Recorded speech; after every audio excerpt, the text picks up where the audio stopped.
Hey guys, Josh here. Today we are here to do a roundup of all the Saturday action for the Australian Grand Prix.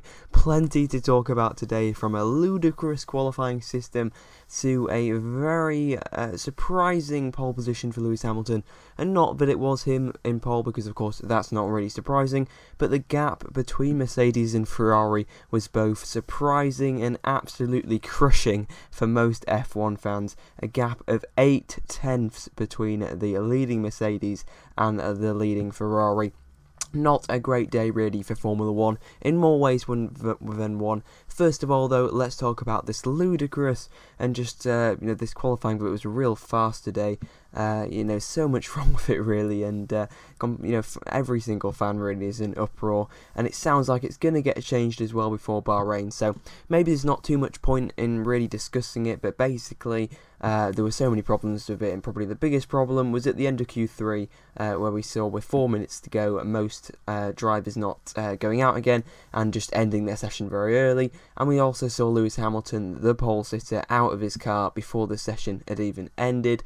And really, it was just not a great, scenes really for Formula 1, and just not a good image that's going to be conveyed to so many fans and so many non-fans as well. It's just not good for the image of Formula 1. People say all publicity is good publicity, but I'm not so sure about this one. It's certainly damaged the image of Formula 1, and hopefully they can rectify it.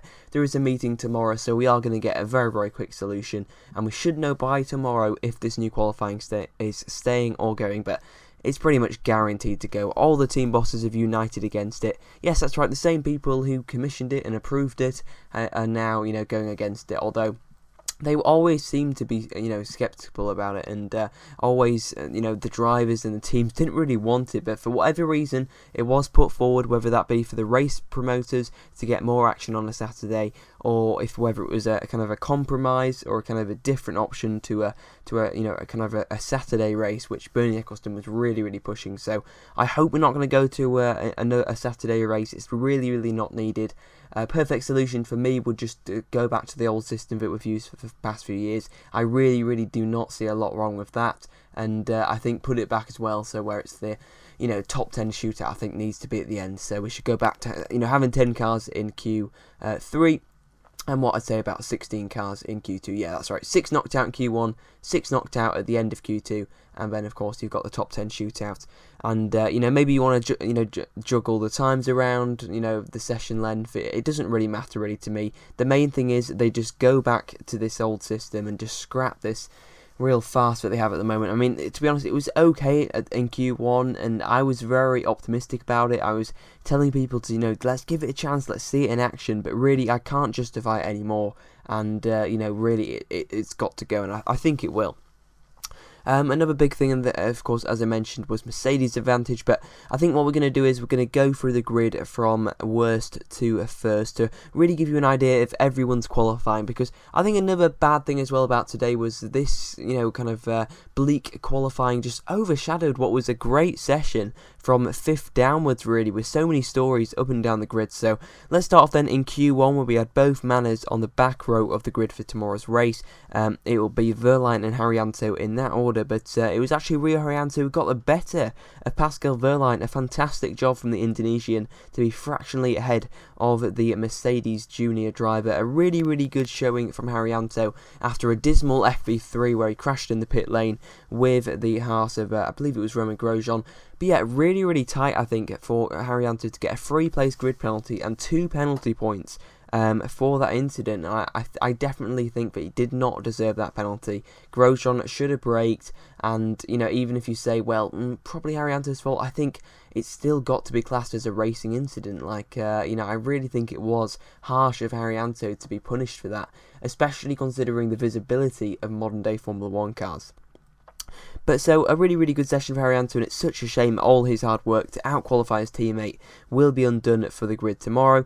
Grosjean and Gutierrez were 19th and 20th. Yeah, rude awakening for Haas, really. They were not very well prepared in Q1 and really didn't get out when they should have done, and they were just too late, couldn't get the laps in. They did actually complete a lap, but it was actually after they'd been knocked out. and I believe that lap might have even been enough to get them into Q2. So the pace is there from Haas, much more to come from them. I don't believe they are the second slowest team, so watch out for Haas tomorrow.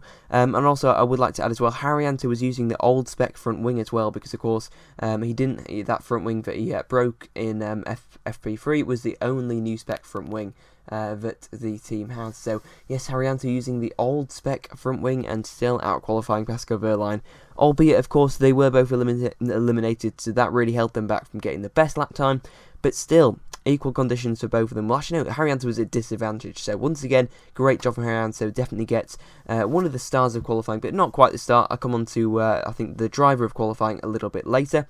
Anyway, as I mentioned then, Haas 19th and 20th, much more to come from them. Much more to come from Danny Fiat, who was only 18th. They just completely messed up, couldn't get the tyre temperature, but that might mean that they actually can preserve the tyres very well, so maybe watch out for that in tomorrow's race. Maybe Red Bull and Danny Fiat can go a bit longer if they start on the soft tyres. Felipe Nasr and Marcus Ericsson, Ericsson 16th and Nasr 17th, another kind of double, two drivers from the same team, back to back, and Ericsson out-qualified Nasr by half a second, so really good stuff from Marcus Ericsson. He got to finish his lap, Felipe Nasr didn't, he was caught out by the new qualifying rules. Ericsson just pipped to the post by Palmer, and that's why he starts 16th and not 14th, although that may be an extra place, but I'll talk about that a little bit later. Palmer then 14th, head of his teammate Kevin Magnussen. Great job from JP, looking like he was going to get knocked out in Q1, then he got through into Q2, looking like Magnussen was going to out-qualify him, then he set a lap that was good enough to beat Magnussen. Both Palmer and Magnussen were on used super softs in Q2. That's because they used 3 sets of super softs in Q1, so that's why they went on used ones to try and save some super softs. They basically just kind of sacrificed qualifying, and really they probably couldn't have got much higher, in fact any higher really. So great job and good strategical you guys know what I'm trying to say, move from Renault. McLaren then were 12th and 13th, another back-to-back pairing, and great job from both Alonso and Button, I thought, today. A much better session for them. Things are looking a lot more promising for them, and only, I think, 2 tenths separating the McLaren pairing, so great job from both of them in Q1 as well to comfortably qualify for Q2. Couldn't quite deliver really and get into the top 10, but I guess that was always going to be slightly unrealistic. But to be honest, it's way better than last year. Reliability seems to have been nearly completely solved, and some decent pace as well for McLaren, so let's see how they run in the race tomorrow. Valtteri Bottas in the Williams is under Stewart's review. He's 11th. This is because Williams didn't hand in their suspension sheets, I believe, their setup sheets. Some kind of paperwork anyways is all you really need to know, but they are under investigation for that, as that's against the rules. Although they didn't get any advantage from that, they probably are going to be excluded from qualifying, but we will see tomorrow morning. That's when we're getting a decision on that one. No decision today. We're going to have to wait until tomorrow to see if Bottas is starting from 11th or if he is starting from the pit lane or somewhere in between. 2 Force Indias were 9th and 10th. Great job from both of them. Pretty much the perfect place they could have been, and you're probably wondering, well, maybe P7 or P8 would have been better. Well, actually, no. P9 and P10 was perfect to the Force India team, because it means they have free tyre choice for the race tomorrow, which means they can both start on the soft tyres, and I think a top 6 for them could definitely be on the cards. So watch out for Force India tomorrow. Perez could even be leading the race if he can stick within 20 seconds of Hamilton tomorrow. Of course, by lead the race, I mean, of course, just briefly before, of course, he's inevitably going to concede it. Great job, though, from both Perez and Hülkenberg. Good for Perez as well to out-qualify Hülkenberg right off the bat. Those two very close all weekend, so wouldn't be surprised if Hülkenberg came out on top of that one tomorrow. Wouldn't be surprised if Perez beat Hülkenberg. Wouldn't be surprised if Hülkenberg beat Perez. It's so close between those two. Daniel Ricciardo then got into Q3, but didn't actually get any further than that. He was just 8th. Carlos Sainz 7th, great job from Toro Rosso. Max Verstappen 5th, Carlos Sainz 7th, both of them ahead of the 2 Red Bulls. Dismal day for Red Bull, really. David started off so well as well in free practice 3.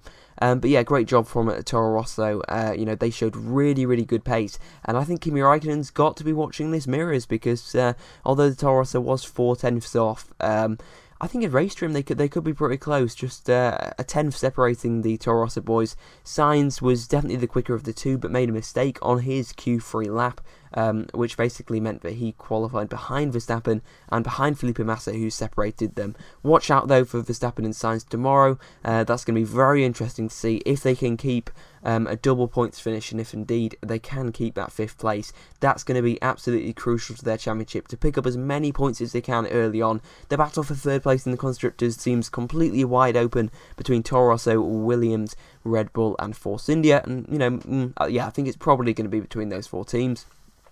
And the top 4 then, Hamilton, Rosberg, Vettel, Raikkonen, was the order we saw a lot last year, and was the order we saw this year as well. Bit of a shame really that Ferrari couldn't take the fight to Mercedes, but that's just the way it is.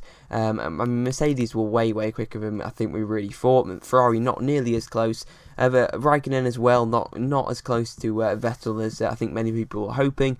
Raikkonen was showing good pace in practice, but couldn't quite translate that into a decent qualifying lap. 3/10 adrift of his teammate.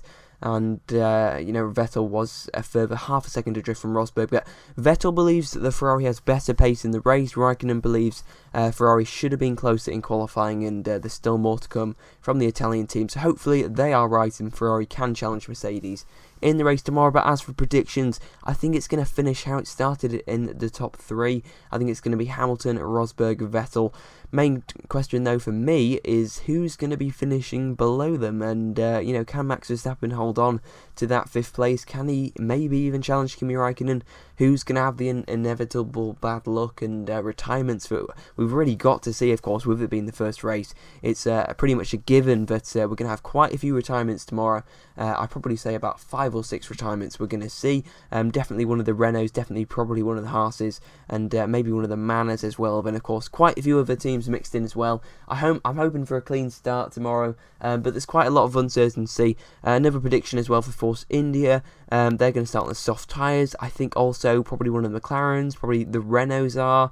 I'd probably say the Saubers, and definitely Danny Fiat probably has to do an alternative strategy. So tomorrow, main things to watch out for then, tyres. It's going to be crucial to see how they wear and how the teams are going to choose their strategies. Is anyone going to run on the medium tyres? That's the big question. Could someone like Haryanto run on them? It's going to be interesting to see. Maybe a variety of pit strategies. I think it's going to be a 2-stop for the top teams. A super softs, start on the super softs, of course, from Q2. Then move on to the softs, then move on to another set of softs, then it's a checkered flag, and then for other teams, maybe someone could try a soft medium one-stopper. That would be quite interesting. Maybe someone lower down, like I mentioned, like Haryanto, maybe Gutierrez. Can Haas score points tomorrow? I don't think they will. I think it's going to be Hamilton, Rosberg, Vettel. But behind them, I mean, we never really see the top 4 finishing in that order, but maybe we can this year. I'm going to say Max Verstappen could get a surprise 4th place. I think Sainz will also be in the points as well. I expect one of the Force Indias to be inside the top 7. Bit of a wild prediction there, but I think it can definitely come true. Watch out for absolute madness down into turn 1 as well as drivers jockeying for position. I don't think Vettel can split the Mercedes, but it could definitely depend on the race start, of course, the most crucial part of the race. Anyway, I hope you guys have enjoyed. I will see you guys tomorrow for my review of the first round of the F1 2016 season. I'm very excited. I've got over the bleakness really of this morning, which was pretty disappointing qualifying, but hopefully for the race tomorrow we are in for a classic. Well, we're not going to be in for a classic, but hopefully we're going to be in for a pretty decent race to start off this 2016 season. Thank you so much for watching. Goodbye.